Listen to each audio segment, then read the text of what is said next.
حوالے سے بڑی خبر ہے، مصباح الحق اور وقار یونس کوچنگ کے عہدوں سے دستبردار ہو گئے۔ ثقلین مشتاق اور عبدالرزاق نیوزی لینڈ سیریز میں بحیثیت عبوری کوچز کی ذمہ داری نبھائیں گے۔ مزید تفصیلات حاصل کریں گے، اس پر بات کریں گے۔ ہمارے نمائندے عقیل احمد لاہور سے ہمارے ساتھ موجود ہیں، ارشاد علی ہمیں کراچی سے جوائن کر رہے ہیں۔ جی عقیل احمد، سب سے پہلے اس خبر کے بارے میں بتائیے گا کہ کیا ڈیٹیلز ہیں اس کی آپ کے پاس؟ جی بالکل، کیونکہ کرنٹینا میں تھے، ان کا ٹیسٹ پازیٹیو آیا تھا مصباح الحق کا، تو وہ جمیکا میں تھے۔ تو انہوں نے جو اطلاعات آئی ہیں، جو پی سی بی کو انہوں نے بتایا کہ انہوں نے اس کرنٹینا کے دوران اپنی تمام جو دور تھا ہیڈ کوچ کا، اس کو انہوں نے آبزرو کیا، اور اس کے بعد انہوں نے خود ہی فیصلہ کر لیا کہ وہ جو ہیڈ کوچ ہے اس کے عہدے سے دستبردار ہیں۔ اصل جو صورتحال ہے وہ یہ ہے کہ احسان مانی کے چیئرمین کے عہدے سے فارغ ہونے کے بعد بورڈ میں یہ چہبگوئیاں چل رہی تھی کہ اکھاڑ پچھاڑ ہوگی، جس میں آج سوال بھی ہوا چیف سلیکٹر محمد وسیم نے جب T20 ورلڈ کپ کے لیے ٹیم کا اعلان کیا کہ آیا وہ یہ کیا ان کی یہ آخری ٹیم ہے جو وہ اناؤنس کر رہے ہیں، تو انہوں نے کہا کہ بورڈ جو فیصلہ کرے گا، اگر انہیں وہ کہے گا کہ کنٹینیو کرے تو وہ کنٹینیو کریں گے، اگر وہ کہے گا کہ وہ چھوڑ دیں تو وہ چھوڑ دیں گے۔ اسی صورتحال کا جو ہمیں اطلاعات ہیں اس کے مطابق جائزہ لیتے ہوئے مصباح الحق نے پہلے چھوڑنے کا فیصلہ کیا، اور اس کے بعد وقار یونس نے بھی یہی فیصلہ کیا کہ وہ دونوں جو ہے اکٹھے آئے ہیں اور اکٹھے ہی جائیں گے۔ تو انہوں نے وہ یہ عہدے سے دستبردار ہو گئے، اور ان کی جگہ پر جو دونوں جو ہائی پرفارمنس کوچنگ پینل کے کوچز ہیں، ہیڈ کوچ ہیں، جو ثقلین مشتاق اور ان کے ساتھ عبدالرزاق جو ایک صوبائی ٹیم کے کوچ ہیں، انہیں یہ عبوری ذمہ داریاں سونپ دی گئی ہیں نیوزی لینڈ کے خلاف سیریز کے لیے۔ اب دونوں جو یہ کوچ ہیں وہ نیوزی لینڈ کے خلاف ذمہ داریاں نبھائیں گے۔ اس کے بعد انگلینڈ اور T20 ورلڈ کپ کے لیے باقاعدہ مینجمنٹ کا اعلان کیا جائے گا، اور جو ہماری اطلاعات ہیں اس کے مطابق مصباح الحق جب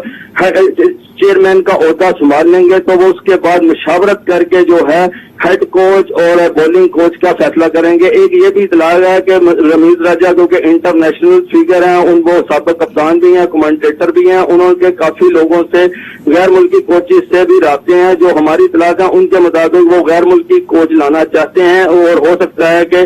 جو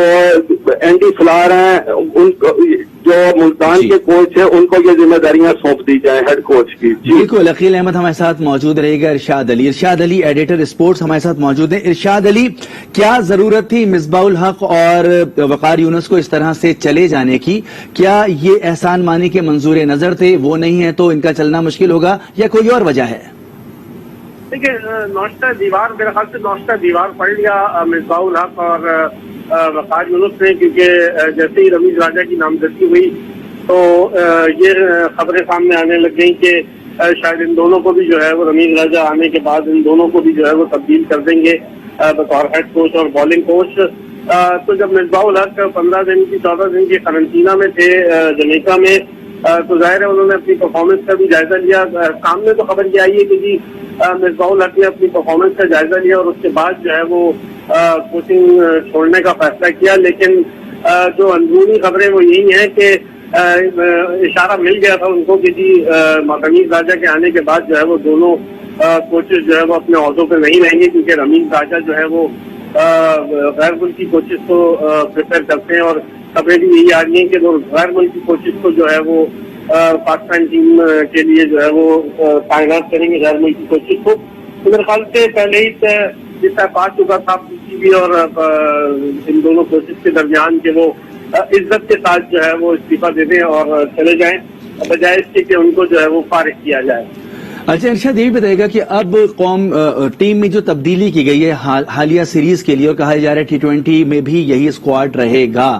تو رمیز راجہ کا اس نئے اسکواڈ پر، بننے والے اسکواڈ پر، جو کہ ابھی وہ اس کے چیئرمین نہیں بنے، کتنا اثر ہے؟ جی دیکھیں، اثر تو ہے، کیونکہ جس طرح رمیز راجہ مشاورتیں کر رہے تھے، ملاقاتیں کر رہے تھے، چیف سلیکٹر سے بھی ان کی ملاقات ہوئی، اس کے علاوہ پاکستان کرکٹ بورڈ کے جتنے بھی اسٹیک ہولڈرز ہیں ان سے بھی ملاقات ہوئی، تو